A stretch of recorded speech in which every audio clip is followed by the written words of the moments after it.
A very good afternoon and welcome to Lunchtime News on TV1. We're coming to you live from Newsfirst studios here in Colombo. Let's first start off with a look at the stories that made it to your headlines this afternoon.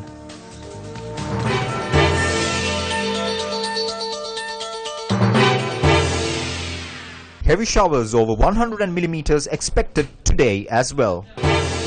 CEB requests 2.5 billion rupees for emergency power purchasing. Doctors in Uva engage in one-day strike.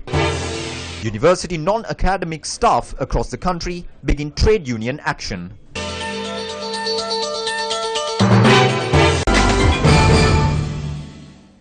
Starting off with a look at your local news, the Met Department states that showery conditions will continue across the island due to the wave-type disturbance in the vicinity of Sri Lanka.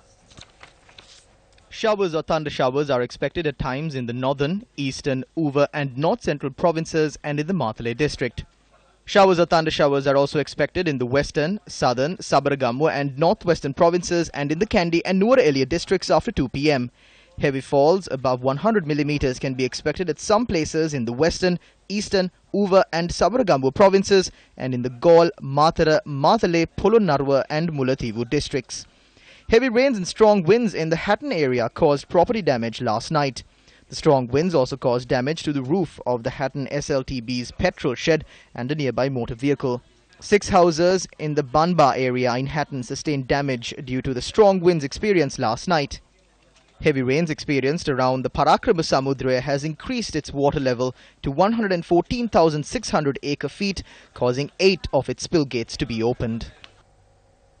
Now, in more local news, the Ministry of Power and Renewable Energy has submitted a cabinet memorandum requesting for 250 million rupees to purchase emergency power.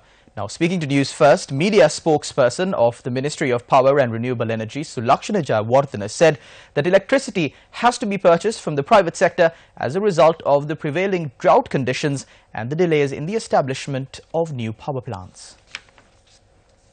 In 2016 and 2017, we faced difficulties with hydro generation because of the dry weather conditions prevailed at the country. So this year also the forecast shows that we will have lack of rain and we will not be able to generate hydroelectricity as forecasted. So to ensure the continuous power supply throughout the country as early, the measurement has been taken to add 100 megawatt of supplementary capacity to the system in order to provide power generation during the dry season. This is basically for shorter period, 6-month period. We have submitted cabinet memo to get the approval because CB has followed tendering process or the competitive bidding process. Now we are in the final stage to award it to the selector or the recommended bidder. So cabinet memo has been submitted to get the cabinet approval. Then we are planning to add that 100 megawatt of capacity by April.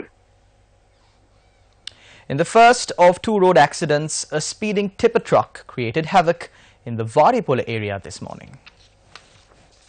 The tipper truck in question, which had been speeding along the Kurunagala-Putlam main road, has veered off in close proximity to the Varipola town and crashed into 3 other vehicles. A van, a small lorry and an SUV were among the vehicles damaged in the incident. The accidents also caused damage to a telephone pole and a shop.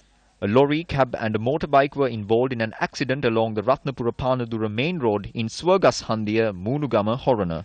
1 person sustained minor injuries. The police suspected the lorry had brake failure.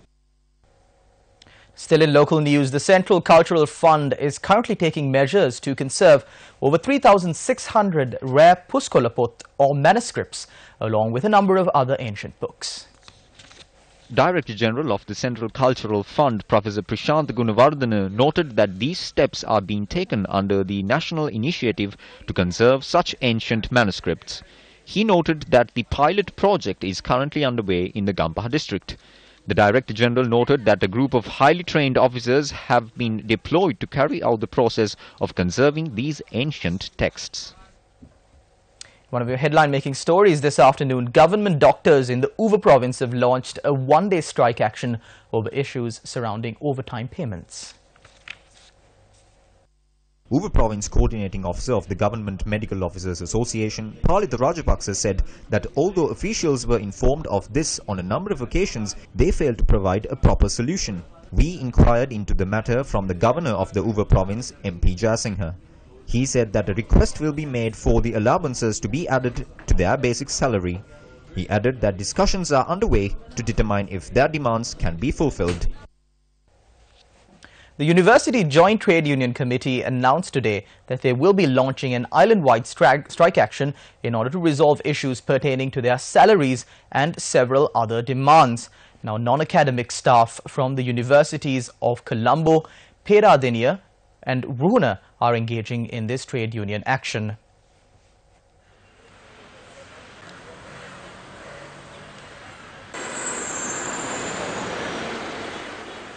The workers are demanding speedy solutions to their issues through the Ministry of Higher Education and Highways.